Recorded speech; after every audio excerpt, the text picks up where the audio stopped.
Bonsoir, bienvenue dans Face à Face. Ce soir, nous accueillons Monsieur Rodolphe Alexandre. Bonsoir. Bonsoir. Vous êtes le président de la collectivité territoriale de Guyane. Tout à fait. Alors, vous étiez, à l'instar des autres candidats, le candidat de l'espoir. Seriez-vous devenu le président du désespoir? Je reconnais vos formules habituelles, à la limite de la provocation. La CTG va mal? Non, c'est vous qui dites cela. C'est compliqué, on va dire. La situation est particulière. Ce serait une hérésie, de la démagogie que de croire en 3 mois on puisse modifier ainsi les statuts, créer la fusion. Je rappelle 70 ans de départementalisation, 40 ans de régionalisation.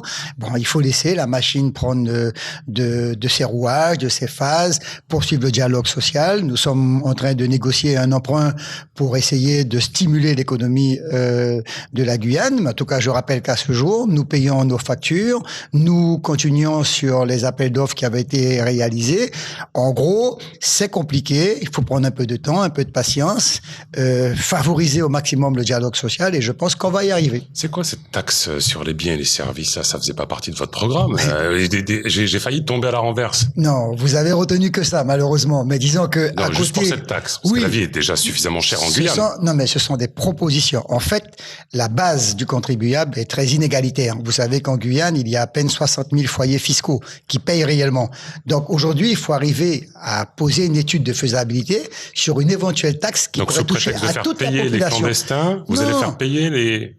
Alors, ça permettra d'avoir ce qu'on appelle une autonomie financière, parce que la taxe sera directement affectée à la CTG. Vous savez qu'en ce moment, nous sommes dans une période de difficulté financière, voire mondiale, internationale. Les dotations de l'État ont pratiquement diminué, donc c'est pas la peine de jouer pleureuse. Il faut maintenant démontrer que nous, les Guyanais, on est capable de lever un impôt chez nous et de pouvoir le répartir pour l'investissement, pour créer des emplois et favoriser. La vie est chère en Guyane. Vous n'allez pas la surenchérir? La vie est peut-être chère, mais il y a des bases inéquitables. Par exemple, on peut également jouer sur une dérégulation de l'octroi de mer. On peut peut-être regarder sur la TVA qui aujourd'hui est au taux zéro. Autant de propositions qu'a donc soulevé l'audit et cela fera partie d'un vrai débat avec l'ensemble des investisseurs, des corporations. Parlons justement de l'audit. Vous l'avez confié à Georges Ottilie qui avait pris position pour vous. C'était pas être jugé parti. Je ne le pense pas, honnêtement. Monsieur Ottilie est une référence en Guyane. Il a été 2 fois président de région. Il a été parlementaire, membre de plusieurs commissions financières. Je voulais en fait d'une personnalité neutre, capable de lire et d'argumenter donc l'audit et me donner ainsi les moyens. Je pense qu'il est resté parfaitement objectif et je rappelle que l'audit n'est pas à charge. C'est un état des lieux à un temps X. Aujourd'hui, ça a beaucoup évolué. On ira voter donc le budget. Si il fallait faire une stratégie financière avant, nous la ferions. Il n'y a aucune difficulté à ce niveau. La loi ne m'autorise pas fondamentalement à la faire. Donc pour l'instant, nous avons sursoir à cela. Mais aujourd'hui, difficilement, on va arriver tout de même à voter un budget de la CTG. Monsieur le Président, à quoi a servi cette commission ad hoc? Mais elle a travaillé, la commission ad hoc. On dirait pas, parce que d'un coup, on a l'impression que tout le monde se rend compte de la difficulté financière dans laquelle se trouve la CTG. Disons qu'il y a des panels qu'il faut à nouveau explorer. Par exemple, le panel syndical sur le dialogue social était loin d'être terminé, donc il faut le poursuivre. Par contre, il y a des changements. Personnellement, moi, j'ai demandé à ce que l'organigramme soit véritablement à l'image d'une Guyane qui se bâtit, qui se construit. Aujourd'hui, il y a des cadres qui sont sans affectation particulière. Ah, c'est totalement faux.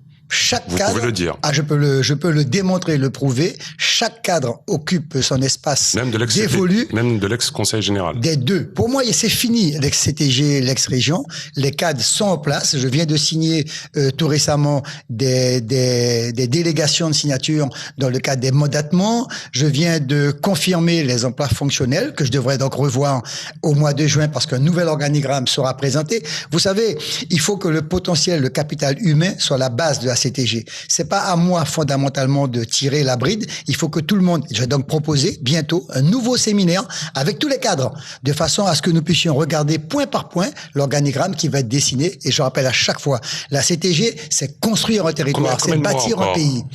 Avant qu'il y ait une harmonisation des fonctions. Dans 2 mois, tout le monde sera opérationnel. Au 30 juin, la loi prévoit que je dois donc présenter un organigramme. Entre-temps, on aura voté donc le budget au mois de mai, parce que la loi permet une dérogation de la faire au mois de mai. Et entre-temps, je négocie avec les prêteurs publics, ce qu'on appelle les banques, l'AFD, la Caisse des dépôts, pour lever un emprunt de 100 millions. Si on arrive à lever les 40 millions dans un premier espace, je peux vous garantir qu'on va retrouver, voilà, l'effet de levier qui est en demandé. En même temps, je me bats avec l'État pour réclamer le pacte d'avenir, l'OIN, qui sera l'opération on va y venir juste après. Mais, droit dans les yeux, ici même, sur cette même chaîne, vous m'avez dit, moi, une fois élu, le lycée de Maripasoula et le lycée de Saint-Laurent sortiront de terre. Où en est-on? Alors, je vous le garantis, et s'il le faut, je vous emmène avec moi à Maripasoula. Non, on va dire que... Le maire vient de... Non, en tant que journaliste. Le maire vient de libérer le terrain. Le PLU a été voté. Pour les deux communes? À la fois pour la commune de Maripasoula, et encore mieux, parce que jeudi, je rencontre le maire de Saint-Laurent, et jeudi, on va donc signer sur le nouveau terrain d'affectation. Donc, les deux lycées sortiront. Tout à fait. Vous voulez un verre d'eau? Si possible. Bon, est-ce qu'on peut apporter un verre d'eau? Nous sommes quasiment en direct, on a dit. Moi, il y a quelque chose qui m'est très cher. Après, on va parler du pacte d'avenir. C'est la route jusqu'à Maripasoula. Quand est-ce que je vais pouvoir, avec ma voiture, aller jusqu'à Maripasoula? Donnez-moi du temps. C'est inscrit dans mon programme d'engagement du candidat. Aujourd'hui, ce tronçon fait partie du programme pluriannuel d'investissement. Je suis en train de voir avec mon équipe et ma majorité comment on va lever un emprunt par objectif. Ça veut dire un projet, un lycée, un collège, une route, par exemple la Matourienne, est déjà ciblé par mon équipe et nous sommes en contact avec la Caisse des dépôts ou l'AFD. Donc, projet par projet, on va donc conduire à un financement sur un prêt et je peux vous garantir que la route de Maripasoula-Papa-Echton est pour nous un engagement très fort. Prenez un peu d'eau. On est en direct devant nos millions de téléspectateurs. Voilà, c'est la magie d'ATV. Une autre question qui m'est importante, c'est la fréquence de visite des hautes instances ministérielles. Ce pacte d'avenir, on en est où là? En tout cas, pour ma part, on est dans une vraie mascarade. En tout cas, pour ma part, et avec les parlementaires, je peux m'engager avec eux. Il n'y a pas une réunion qui se tient au ministère si, dans les yeux, nous ne posons pas cette question.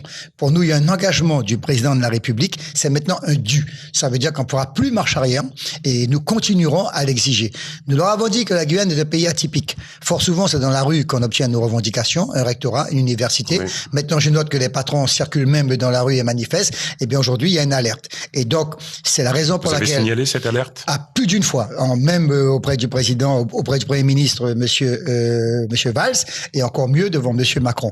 Il y a des handicaps, il y a des verrous qui bloquent la Guyane. Columbus, Total, encore qu'on a fait une avance avec Total puisque nous avons signé une convention pour 10 millions sur l'exploration, en rappelant qu'il n'y a aucune loi financière, aucune loi qui puisse obliger à Total de signer avec nous. Pour nous, c'est un pas en avant qui permettra de relancer le capital que nous avons sur Alice Guyane et en même temps de mettre en place un plan de sauvegarde pour les marins pêcheurs. Deux dernières questions, deux réponses rapides s'il vous plaît.